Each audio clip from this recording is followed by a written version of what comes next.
Cloudflare's Gen 13 servers ship with 192 cores per box. That single number is what this whole story is actually about. The InfoQ piece summarizes a Cloudflare engineering blog post, and it's worth being clear about that framing. Most of the technical substance comes from Cloudflare's own write-up, so you're reading a company explaining its own choices. That said, the technical detail is unusually honest and specific, which puts it well above the average infrastructure press release. Here's the architectural problem they're describing. Previous server generations leaned on large CPU caches, L2 and L3, as a performance crutch. When your software needs to look up routing state, TLS session data, connection metadata, or filter rules, having that data sitting in cache means you avoid a round trip to main memory. Latency stays low, throughput stays high. This model works fine when you have a modest number of cores and a cache large enough to hold the working set for all of them.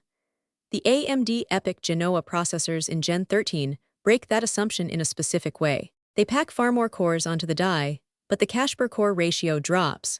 You can't just scale core count and expect the old software model to keep working.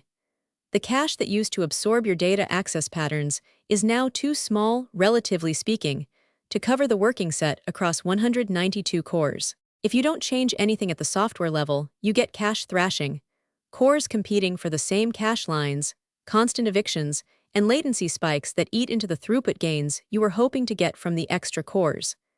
Cloudflare's response was to redesign the software to stop fighting that constraint and start working with it. The approach centers on what they call shared nothing architecture at the per-core level. Each core gets its own independent slice of state, its own connection tables, its own routing context, its own buffer pools.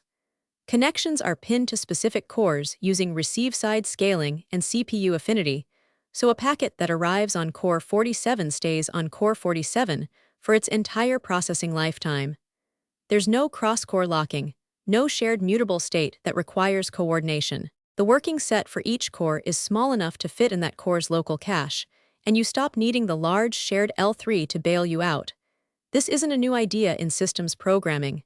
Seastar, the framework underlying ScyllaDB, has been doing this for years.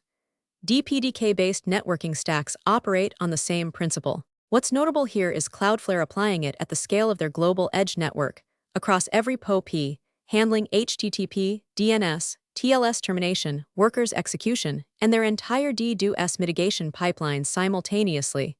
The engineering surface area for migration like this is significant. What are the actual operational implications? A few things worth thinking through. First, latency distribution. When you pin connections to cores and eliminate cross-core coordination, you reduce the worst-case latency tail. Shared state with locks means that under contention, some requests wait while others proceed. Shared nothing means each core's queue is independent, so a spike in traffic on one core doesn't introduce jitter for connections on another. For Cloudflare's customers, this should show up as tighter P99 and P999 latency numbers, particularly under load. They haven't published before and after numbers in the material I've seen, so the magnitude of improvement is unclear from the reporting. Second, edge compute density. If you're getting more useful work per rack unit, because you're actually utilizing 192 cores, instead of 192 cores fighting over cache, your edge PoP capacity increases without adding physical hardware. For Cloudflare, that's a meaningful cost lever. For their customers, it potentially means more headroom for workers' execution and other edge compute products before Cloudflare needs to expand a PoP or throttle capacity. Whether they pass any of that efficiency along in pricing is a separate question, and nothing in the announcement addresses it. Third, the workers' runtime implications. Cloudflare workers run JavaScript and WebAssembly on V8 isolates at the edge. The isolate model already provides some natural isolation between tenants, but the underlying scheduling of those isolates across cores matters for latency consistency. If the new architecture means isolates are more reliably pinned to cores with warm local state, you'd expect more consistent execution times for workers. This is speculative on my part.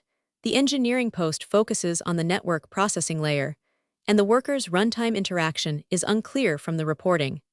What this story is not is a reason to change anything you're doing with Cloudflare products today. This is infrastructure layer work that happens below your API surface. You don't reconfigure anything. Your worker's code doesn't change. Your DNS setup doesn't change. The relevance is more indirect.